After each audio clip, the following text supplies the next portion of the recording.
Hi, everyone. I am Nick Caniglio. And I'm Marnie Stockman, and we are the authors of Lead It Like Lasso, a leadership book for life, your life. Welcome to our Ted Lasso rewatch podcast, Lead It Like Lasso. Yeah, and this podcast is an extension of many of the elements outlined in our book. We invite you, as always, to join us as we take a deep dive into each episode and explore the leadership principles as they play out in the series. And for today's episode, we're diving into season 3, episode 5, episode called Signs. Signs. Yeah, what'd you think of this episode, Marnie?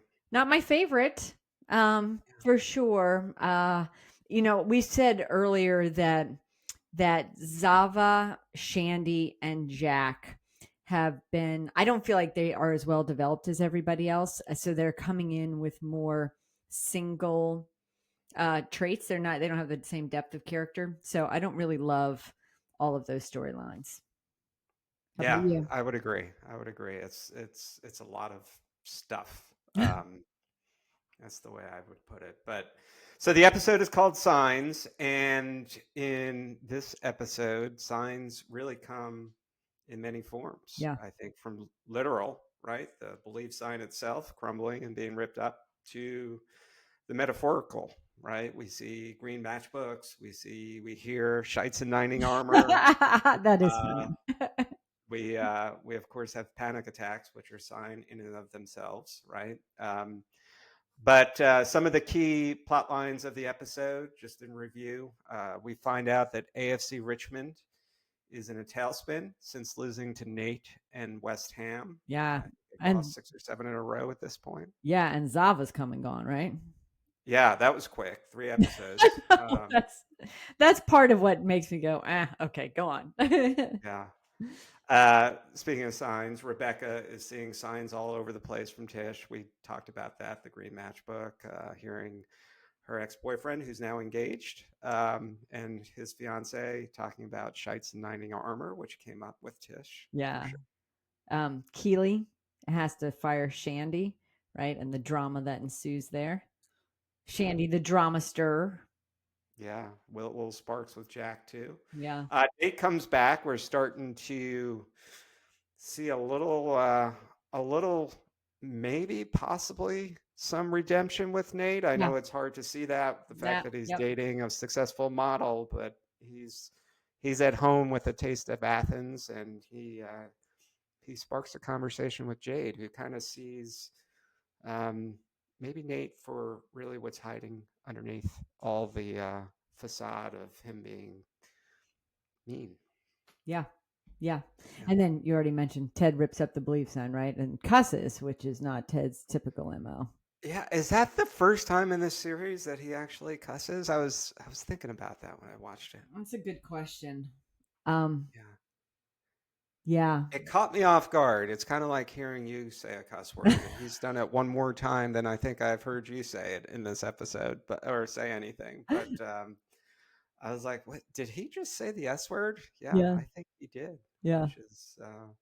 which is interesting in and of itself.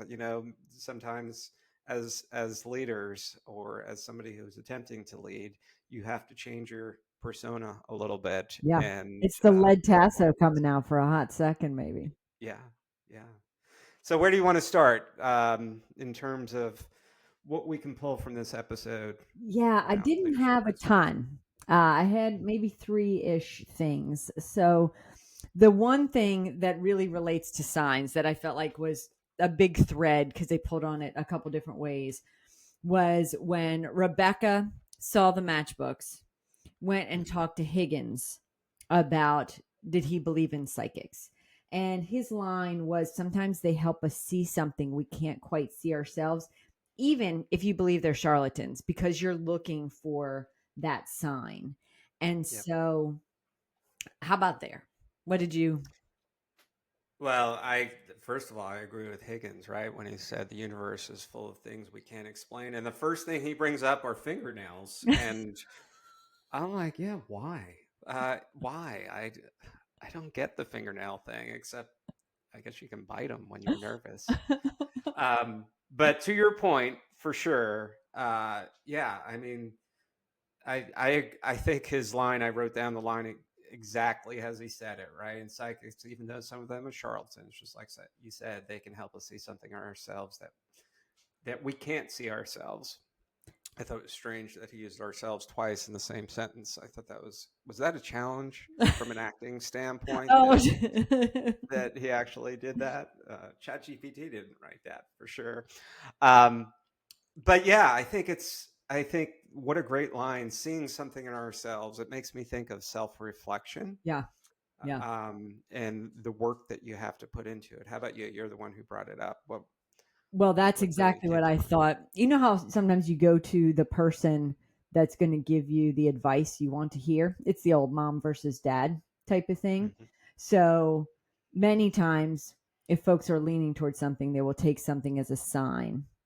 And what connected some dots for me was I thought, you can take it as a sign, but if you don't take the time to do a reflection on if that's truly what you want, you could be going down a blind path. You mentioned ChatGPT. I believe anyone that's spent more than 6 seconds on ChatGPT would know when you enter a prompt, it's going to respond and it's going to ask you what you want to do next. You could just blindly go down that path and you've lost yourself in the thread of what you're doing if you just let ChatGPT continue to prompt you down the path. And when I think of somebody that's just blindly following down a path, I don't think of a leader at all. You Hmm. know what I think of is sheep. And if you just blindly follow a path, you're going to end up shandy, stinky sheep in the wrong room, right? So that's kind of, I thought, well, that's interesting. I wonder if the sheep was specific because the writers were thinking, don't just blindly follow and be a sheep. You need to do the reflection, to take the sign, to do the work on what you need to do. What say you on that? Am I overthinking? Some claps. Yeah, I say well done. I think first of all, well done on my part for Yeah, finding out that we actually have sound that effects we on can this do sound podcast effects. now. Well done. Well done. I no, I think that's a brilliant take, and I'm curious. The blindly going blindly down a path and the sheep. I'm curious if the writers actually, if you just kind of intertwined all of that, or if the writers were actually thinking about that. They're so good. They could have put Yeah, any animal in that room. yeah, Anything. And they could have had some more greyhound puns. yeah. Picked a sheep. So I feel like they did. I And some they writer set come it tell up us. in episode one, right? I'm gonna kind of play off that a little bit, and because it's near and dear to my heart, the whole notion of panic attacks and Ted, and it's not quite the same take. Um, but is there a more ultimate sign than panic attacks, right? In terms of something's off, Something else is going something's on. wrong. Yeah.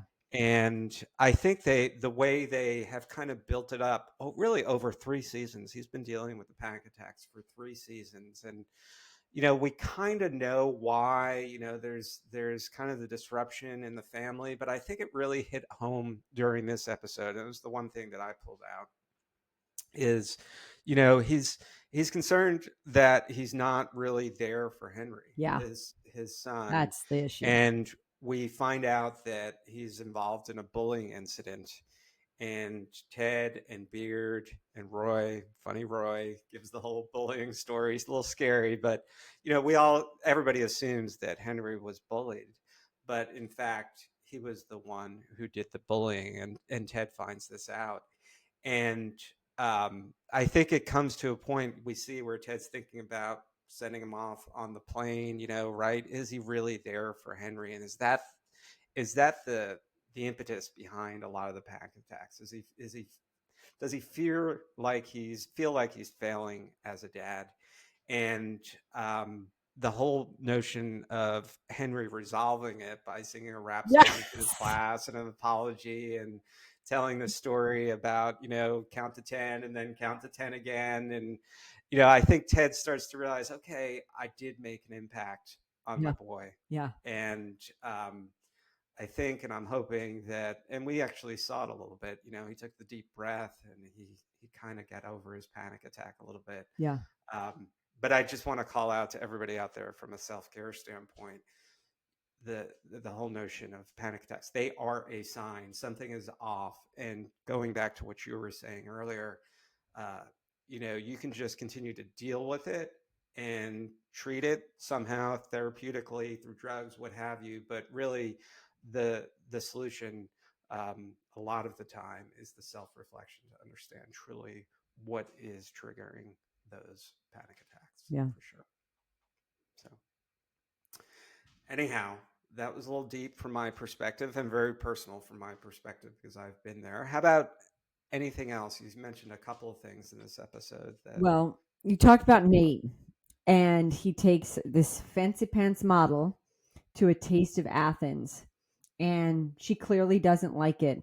And you start to see the authentic version of Nate. He's very comfortable in a Taste of Athens, and he doesn't bother try to leave Taste of Athens to go someplace else to cater to this woman, because he's finding himself, and he's finding himself at home in Taste of Athens. And Jade recognizes that when he's not showing up trying to be a fake, don't you know who I am? I get the front window type of thing. She thinks, oh, that is intriguing. Yeah, people like to see the authentic version of people.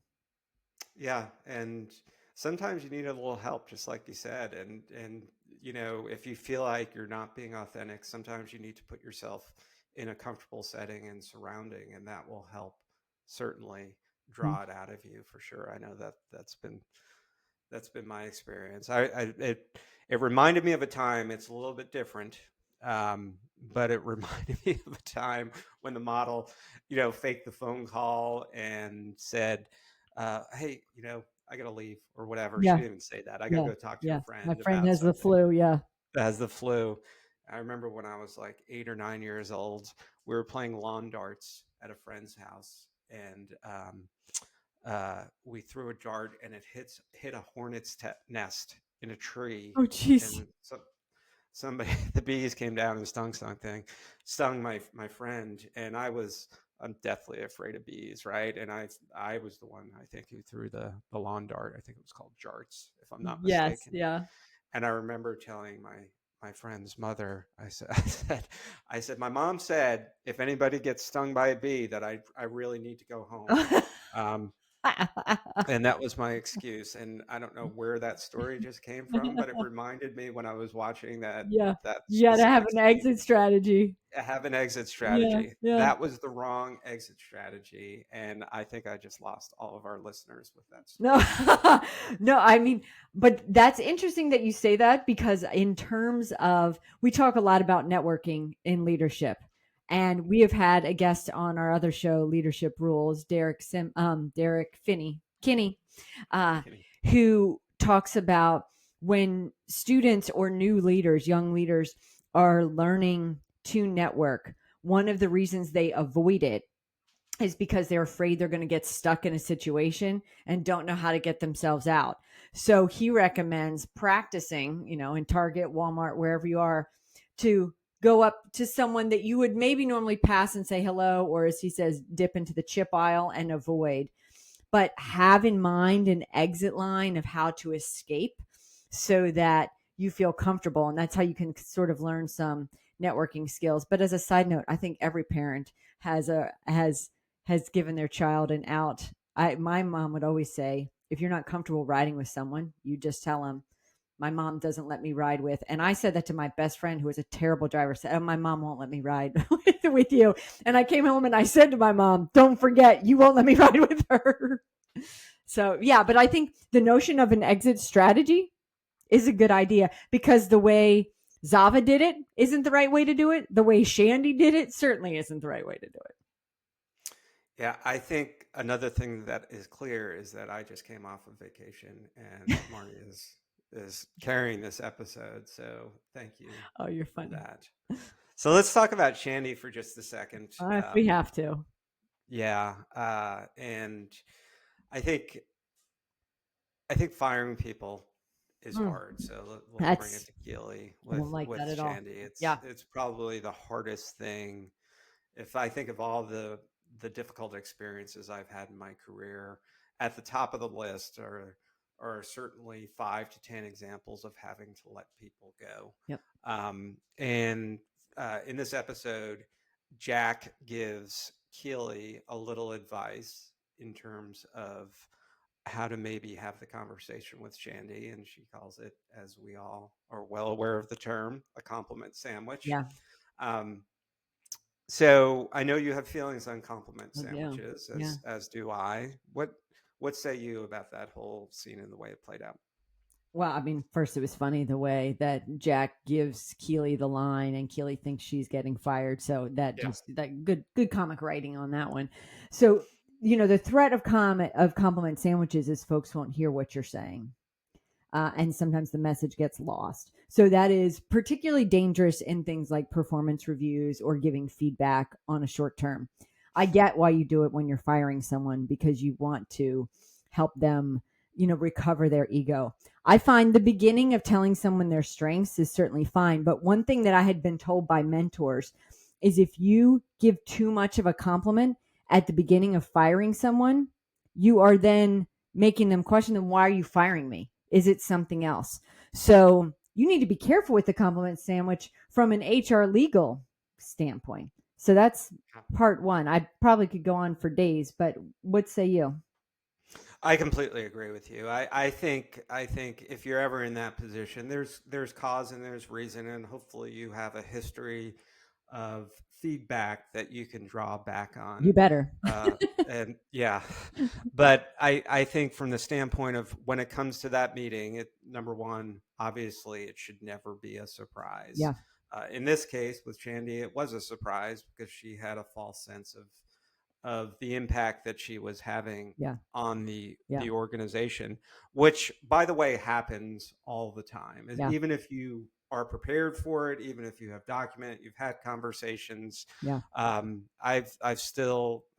I've gone down that road. I've been in position, um, and there is always some surprise or disagreement. And I think if you're ever in a position where you're letting somebody go, clearly it goes without saying the work is done all up front and getting to that point. But you know, sending out compliments, I would honestly suggest that you don't even do that. It's direct, it's facts. This is the one time we often talk about storytelling and how much more effective that is than Just stating reciting facts. facts. Yeah. This is the one time where I disagree with that that way of thinking. This is all about facts, why it's happening, procedurally, what will happen, Yeah. and move on and try to avoid actually getting into emotional conversations, It's not a compliments, debate, things like that. right? Yep, As Brene that is Brown would say, clear is kind. This is yep, a very important place to be clear because yep, you don't want to no leave doubt, room for fuzzy, like legally or personally. It just doesn't feel good. 100%, 100%.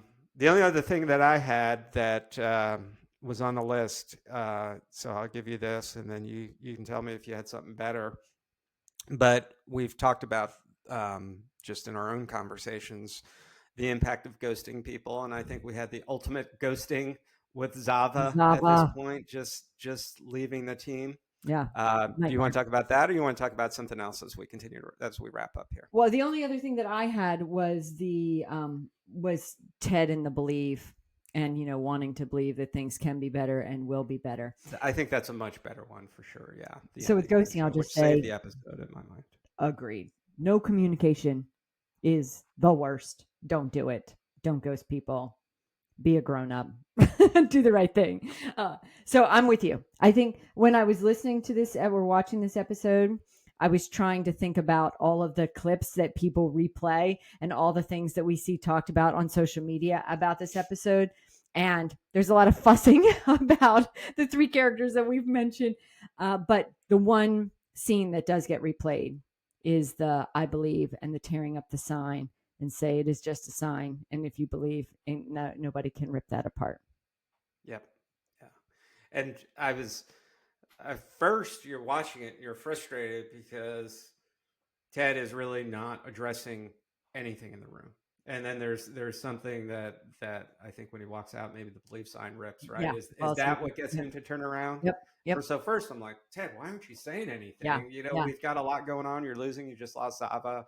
Um, but the whole notion that, you know, I love when he said that, I forget the exact words that he used, like crap like envy, fear, shame get in our way. yep, Belief just doesn't happen because you hang something on the wall. You got to do the work, right? I think that was the message, and it goes. He goes on from there, right? That I believe you got to believe in yourself, one another. It's yeah, fundamental to being alive.